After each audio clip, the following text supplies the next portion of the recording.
And for everyone, like, saying, you know, Nolan was trying to make, like, a grounded, human story, fuck off. Then, like, don't do an adaptation of the Odyssey, okay? Like, I can get a grounded human narrative about a middle-aged man struggling with the fog of war on fucking HBO on any given Sunday, bitch. Like, that's not why I'm going to see the Odyssey.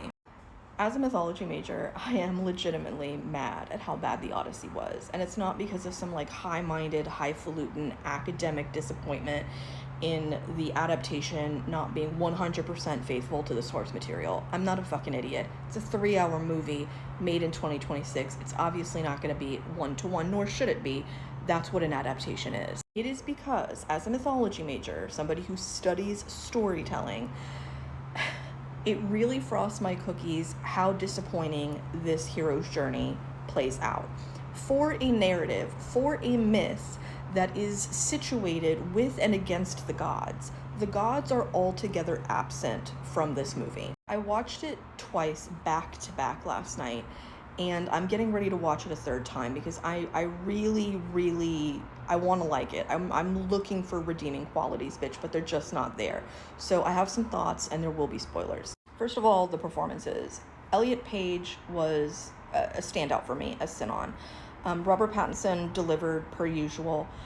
Mesh Patel, standout for me. Also, if you haven't seen Station 11, Fix Your Life. John Leguizamo, Oscars. John Leguizamo as Eumaeus steals the film. Blown away. Blown the fuck away. Agamemnon is barely in this narrative, okay? We get so much Menelaus shoved down our throat, and I love John Bernthal. I said it in last night's video. I love Daddy, but it was too much Bernthal for me, okay?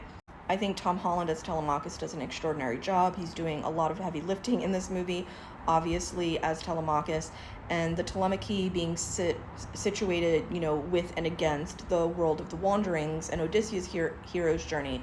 I think that the way that Nolan swings between the two is very well done. I don't really have any notes on that. I do not like Matt Damon.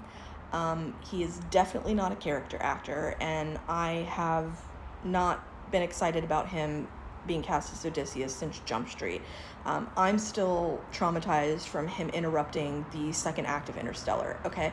So when I tell you that Daddy is giving nothing, he's giving nothing. His performance is so flat, it's so one-dimensional. All I am seeing is Matt Damon. Christopher Nolan fails the women of this film. He fails the characters, be they mortals or goddesses. Athena is in this film for all of maybe 2.5, 3 minutes. If you haven't read the source material, Athena is essentially the architect of Odysseus's wanderings, and the fact that she is not even a footnote, she's like barely an afterthought in this narrative, just really boggles my mind. The scenes with Calypso are given no context, and if you have not read the source material, they feel like just so disjointed, and like it makes no fucking sense.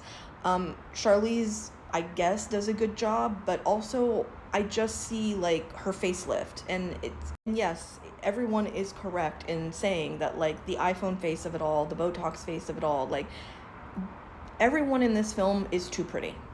Sorry, it's out of hand. Helen is on screen for maybe, I don't know, like 1.5 minutes, 2 minutes. Like, I cannot for the life of me remember Mia Goth's character, but she's an important character, and again, on screen for maybe a minute, and her role, Penelope's role, the whole thing of them being trapped by the suitors, and like the grape of it all, and the horror of that whole situation is just not addressed. Samantha Morton. The only exception to this rule is Samantha Morton. She actually has screen time.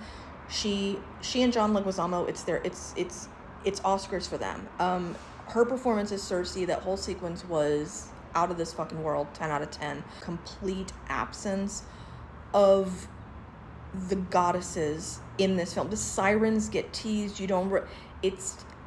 bored. The world of the Wanderings, like his entire hero's journey is situated with and against the gods, and there are no fucking gods with any screen time in this fucking adaptation. The American accent of it all doesn't anger me on its face, but there are so many scenes in this film where the combination of the American accent with really clunky dialogue is so, like, it's so jarring. It feels like you're watching like a cable television program. It's comically bad at times.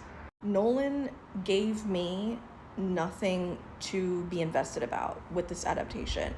I don't care about this Odysseus. With casting Matt fucking Damon, who is not a character actor, as one of the most iconic characters in all of literature, history, and mythology. Like, what are we fucking doing, bro? Like, and for a hero's journey whose hero is struggling with the fog of war and the condemnation of the gods, like, in the scenes where you do get to see war, you don't get to feel war. Like, if ever there were an adaptation or a film that warranted some violence, it would be The Odyssey. And it's just, again, so sanitized. IMAX ruined The Odyssey, okay? And I didn't even see it in IMAX, bitch. Nolan's preoccupation with IMAX ruined this adaptation. This being the first feature-length film to be filmed entirely with IMAX required them to build what was called the blimp, right? To house the actual camera, because it is so loud that you cannot film dialogue, right? Because the blimp is so large, in many scenes, the actors are not acting against each other. They are not facing each other.